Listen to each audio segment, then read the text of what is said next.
Welcome back, and it's so good to know that you are still here with us. Well, you do know that the International Day of the African Child is usually commemorated on the 16th of June every year. Well, that will form the focal point of our next conversation, our very first conversation for the day. My colleague, Mercy, had a chat with Dr. Joy Audu. Let's bring you the highlights of it.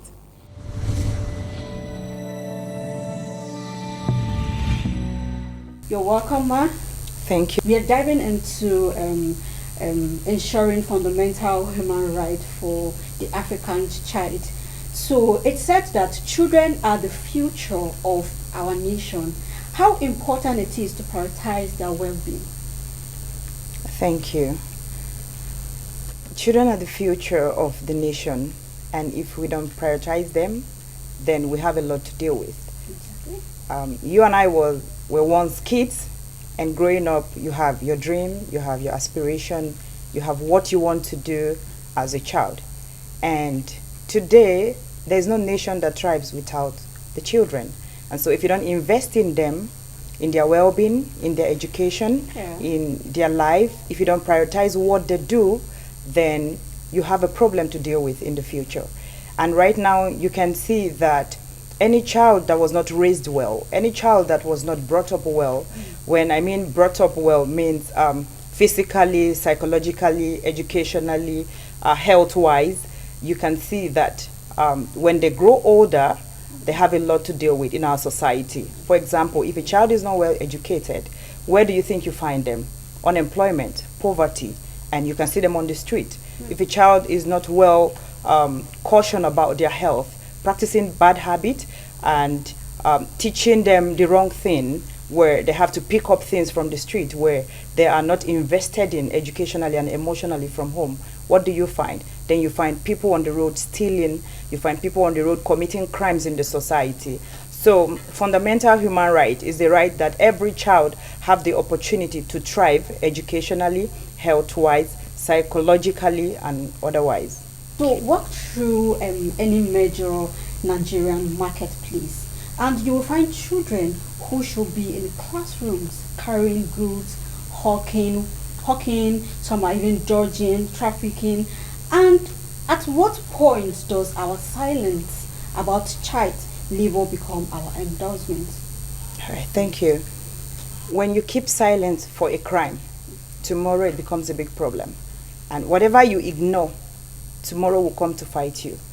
I think in our nation, we've been dealing with a lot of things like that, a situation comes up, a child that is supposed to be nurtured is being ignored. And then tomorrow, like I said, they become a problem to the society. If you go through the city, go to the rural community, you see children on the street hawking when they're supposed to be in school.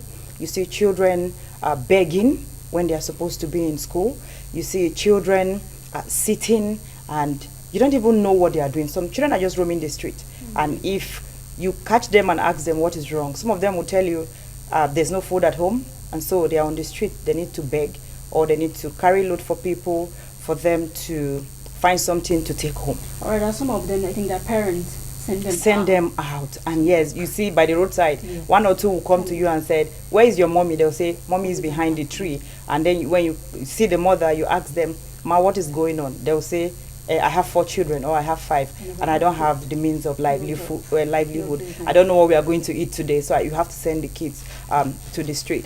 So to me, we have a lot to do as a society. We have a lot to do as a nation. Like I said, if you don't fix it, then it becomes a problem. And the problem falls on everybody, because there are people that are well-to-do and have their kids in school. How do you feel driving through every morning, and then you see a child trying to use water, splash on your car and try to clean. Sometimes I feel heartbroken, because these are kids that are supposed to be under their parents' care, but they are on the road. Be in school. Yes, probably be in school. Or sometimes it's raining and you still see those kids trying to run around. And what are they looking for? 100 naira, 200 naira. How much can you give a child that the child will take home in our society today that can feed a family? So from there, they get into crime. And some of them, we've seen so many dead bodies on the road before, where a car knocked them over. Some of them are carrying crutches. Some don't even have crutches. Some of them have injuries. At the hospital, sometimes some Good Samaritan NGOs and the rest, they bring some of these young girls because they were raped. At 7, 8 o'clock, if you go to some of the street, you still see an 8-year-old girl, you see a 10, you see a 13, still looking for 1 naira, 200 naira to get home with. And they are raped, they are molested, child abuse. And so that actually affects a lot of things. And for me, the society, the government, and everyone can actually do better by, if you want to fix things, it's not by being silent.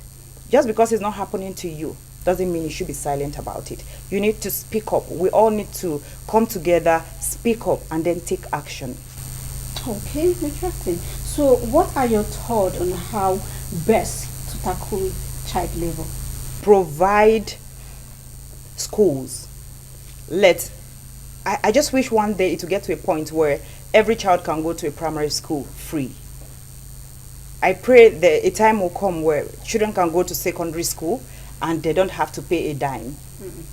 I pray a time will come, I have to use the word I pray, or I wish, or I hope, that education will be free. Children will have access to free education, hospital access, and they are able to travel the world, where if you said this is a Nigerian child, they don't have to pay through their nose, or they don't have to know somebody to fit in into the society. So to me, like I said, if I'm given the opportunity for a minute to fix things in Nigeria, one of the things I will do is education. Education is key. Illiteracy is a disease. And another part I will go to is, we shouldn't just focus on education alone. If you don't educate the mind of the young ones, they get confused in life. But education is not a scam, because in Nigeria right now, a lot of people say, oh, education is scam. But education is not actually a scam, because you and I today are opportune to sit here. We are talking because something happened. Our parents invested in us. They didn't give up on us. If you catch a normal Nigerian child to give their story or where they are coming from, some of them will tell you that they never had a good background. Some of them, my father will tell me he walked to school barefooted. And we have so many people in the society. So if every parent, every government official, every parastatal, every human being, every good individual can come together and work together to achieve this of fixing what needs to be fixed, then every child will benefit. And in the next 5 to 10 years, we won't have to deal with certain things we are dealing with now and in the future. Because if we don't fix it, in the next 5 years, you and I will still sit to still talk about the same thing. But if we all, every time there's a conference ongoing, every time there's a meeting ongoing for a girl child, a boy child, an African child, but where is the action and what steps has been taken? So it has to start with you and I changing the narrative. Interesting. So in 2026, there are still communities on this continent where a girl's education is considered less urgent than a bride price. So before she turns 16, how do we earn the winners and foundation of taking a child as a wife? That's a big one. You know, Yeah. it's still happening. If you go to India, you go to Pakistan, you go to some of these nations, it's happening. And in Nigeria, it's happening too. We know that a child of 16 years, you know, sometimes I go like, what does a child of 16 years knows about marriage? Exactly. Because as an adult, even a 30-year-old getting married is quite a journey on its own. That people talk, oh, marriage is this, marriage is endurance. What does a 16-year-old know about endurance? Because for a 16-year-old, some of them have just started seeing their menses, which is their period, just 2-3 years. And a child don't even know how to walk. Some of them don't even know how to package themselves yet as a girl. And then you want that child to go into marriage. To do what? And some of the men they are getting married to are men that are experienced already, are men that have 1 wife, 2 wives, and all. So a girl child going into marriage at 16, to me, it's a crime. It's evil. Because it's like putting a child, an innocent child, who doesn't know that you need to turn off the AC before you sleep. Because at 16, some people are still under the care where in the night, their parents still go to turn off the fan or turn off their light. They are still being reminded of how to dress. So how do you think that a child that should be taken care of should be taking care of another person? And when they get married to this man, it's expected of them to do a wifely duty. So if a 35-year-old can complain, oh, I'm tired, I'm weak about taking some responsibility, then what happened to? So there's a Child Act. To me, is a child abuse in the first place. And any man that accepts to marry a 16-year-old has just committed crime against God and humanity.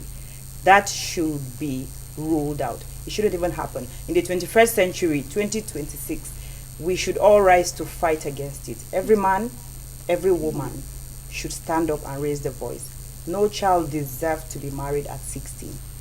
Let a child get to the age where they can take certain decisions for themselves.